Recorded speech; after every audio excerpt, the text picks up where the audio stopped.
Hello and welcome to Swell Season Surf Radio. I am your host, Tyler Brewer, and we have a really fun new episode that we're going to be launching here on Swell Season. It's going to be a quarterly show. Basically, we're going to be catching up with the local Surfrider Foundation Chapter, the NYC Chapter, to discuss all different types of initiatives, programs, and policies that are affecting our community, our beaches, and where we surf. I'm really excited to dive into this, and we're really lucky because we have Nikita Scott here, who is the chairman of the local chapter. Is that correct, Nikita? Do I have that correct? Yes, I'm the chair. Thank you, Tyler. Excellent. Welcome to Swell Season, Nikita. Thank you for joining us. Of course, I'm so delighted to be here. Thank you for having us. And hi, everyone. Hopefully, I'm speaking to a community of people who are eager to get involved with the chapter. Absolutely. So before we go into some of the initiatives you're doing, let's first go into what is Surfrider? What is the mission of Surfrider Foundation, and what do you do locally that may affect all the local surfers here? Sure. Yeah. So the Surfrider Foundation was first founded back about 35 years ago, I believe. So back in the 80s. 1984, I believe. Good for you. You definitely got your history correct there. So yeah, it was a small group of surfers who were very, very concerned about their local surf break. And that was San Clemente, California, many years ago. And from there, it just continued to gain momentum. And here we are, 30 or so years on. And we have chapters in every state that has a coastline. And we even have chapters in the Great Lakes and a few in Texas as well, believe it or not. So there are, a huge spread of chapters across the country, really showing the powerful activist network that a small group of people were able to galvanize because they cared about their local surf break. And I think that really speaks to the core of what Surfrider is. Our mission is officially the protection and enjoyment of our ocean waves and beaches through a powerful grassroots activist network. But the really cool thing about the Surfrider Foundation is that there's so much autonomy and sort of empowerment given to local people. So that mission often looks quite different depending on where you are in the country, the priority issues that we're focused on, and really what needs to be done at that moment in time. So, you have an accent. You're not from New York, though. That is correct. Give our listeners a little bit of your background as well. Sure. Here's me thinking I got rid of my Scottish accent, but obviously not. So yeah, I have been in New York for around about 9 years. And I came there via a few different countries. And I started to surf back in Scotland. I joined the university surfing team. And I actually was terrible. I really didn't learn how to surf until I reached Australia when I traveled, when I graduated. And I was like, oh, this is actually what surfing's supposed to be like. So it was, a whole experience, but super enjoyable. And then from then on, my travels were very much kind of determined by surfing that I wanted to do and countries that I wanted to visit that had an incredible kind of surf and water culture. And then surprisingly, I found myself in New York, which when I first arrived, I didn't know that it had a surfing culture. I was one of those people that was just it's a concrete jungle until I managed to happen upon Rockaway Beach, and my whole world was open to, my eyes were open to the wonderful culture of surfing in New York City. And also that's really what led me to become part of the Surfrider Foundation, because I was seeking people who were into surfing and sort of, I wanted buddies to go out surfing with. And when I found Surfrider, I was like, wow, not only do I have a community of surfers, and to be fair, many of the people in Surfrider are also not surfers, are people that are just sort of impassioned to protect the water in many different ways and for many different reasons. But when I first came to it, it was very much due to my passion to find people that shared that. And also I was in, wow, here we are, surfing check, environmentalism check, a volunteering component check. I was like, this is awesome. Here we are. So I'm still here several years later and, grew into the chair role as a result, which has been a huge pleasure, and still cannot speak highly enough of all the incredible team and community of volunteers that make everything possible here. It's really, It's amazing. It feels like you've been with them for ages with Surfrider. I mean, all the way back to like the Hurricane Sandy days almost. I think I remember seeing you out around there with them. But there's, Surfrider in New York City. It's really interesting because I've seen it kind of go through many phases from like late 90s, early 2000s to now. And I would say right now, it's probably the most active and probably the most, I don't want to say powerful, but it has an incredible amount of influence. We saw that, obviously, with the Williams pipeline and how involved and how you were helping to make many surfers aware of something that you wouldn't know was going on. I mean, it's not in the mainstream news.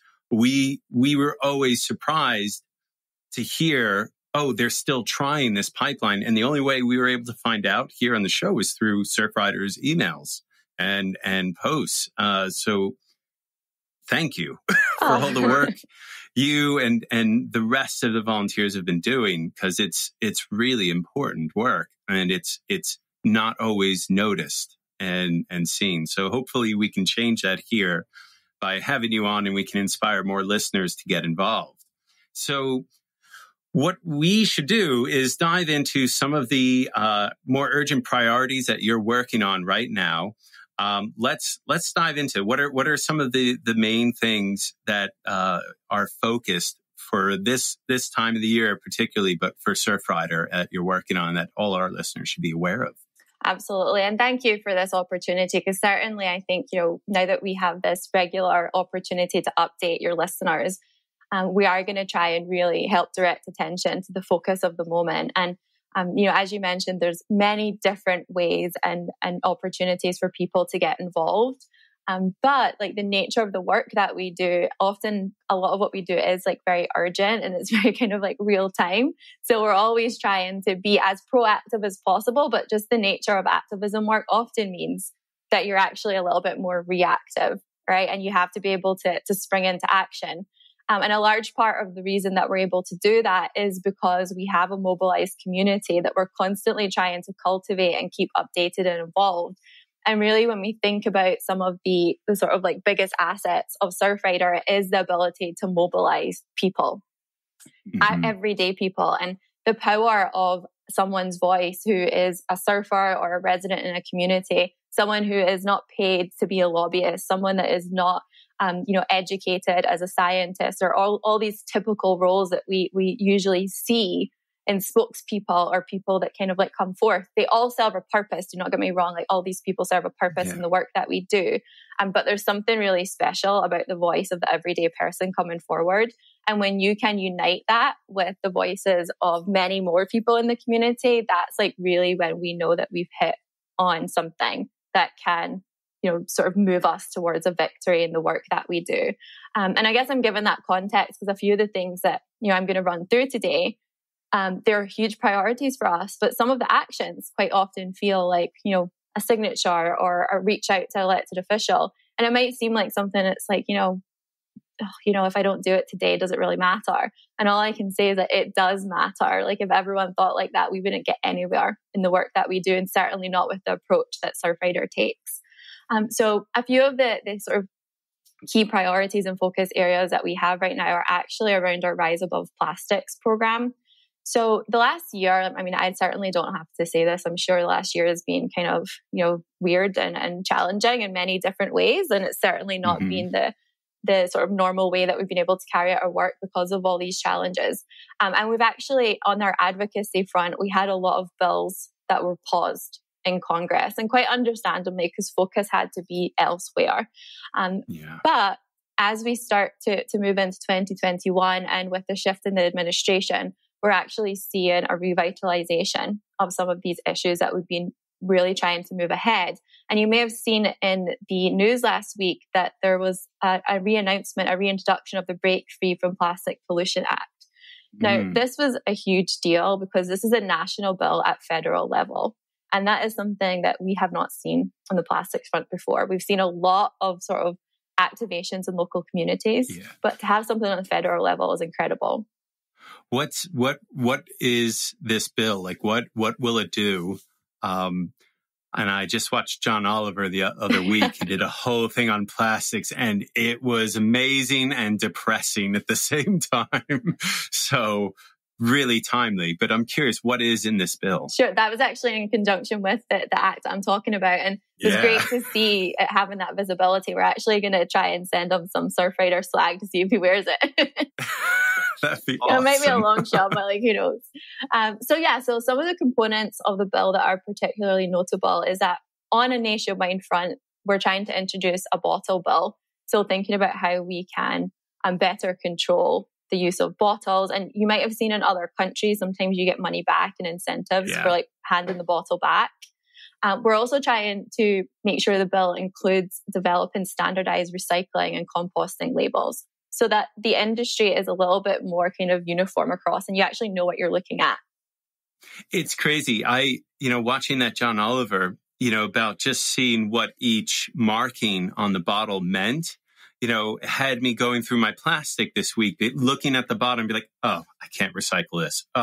This I can recycle. This I can't. It made such a huge difference. It's amazing how, there's that information just doesn't feel like it gets out as easily. Yeah. And I mean, there can be so much greenwashing and companies claiming to do things that they're not. And it's really difficult. Again, thinking about the everyday person, it's really difficult sometimes to have to navigate around all that. And it shouldn't be that hard. It should be something that is very upfront. Should be put on us almost. It should be the companies that are owning this. They're the ones that are making this product. I mean, sure, we are consuming it, but we're buying not so much the bottle or whatever, we're buying the contents in it, and they can change that. They have the technology now to do this. Exactly. And that's actually a really important part of the act too.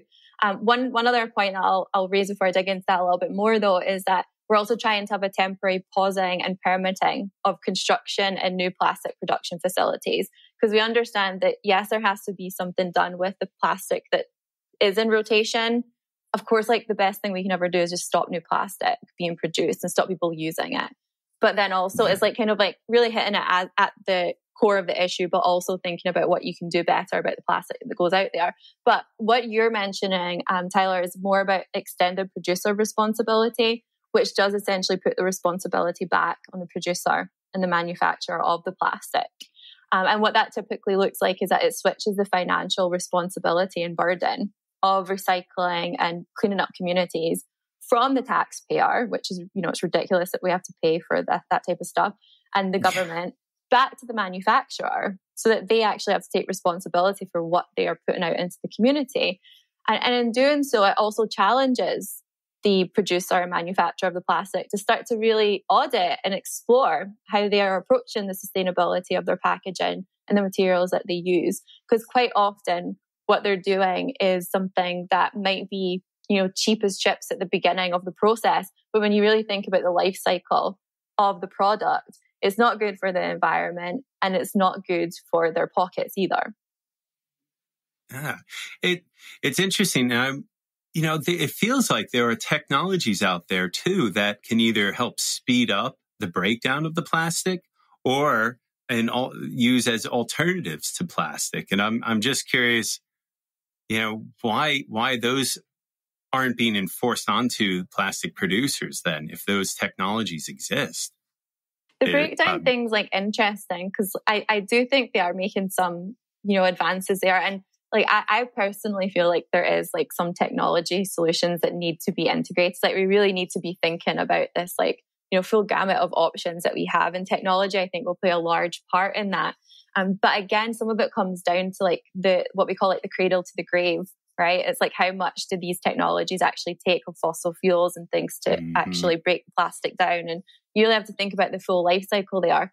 The best option that we can say is that people need to stop using plastic, and we need to stop producing new plastic, and we need to move from this linear sort of economy through into a circular model where things are coming back into rotation and being reused. And what the Pollution Act is also going to encourage through the extended producer responsibility is start to tackle items that we haven't yet been able to get to. You've probably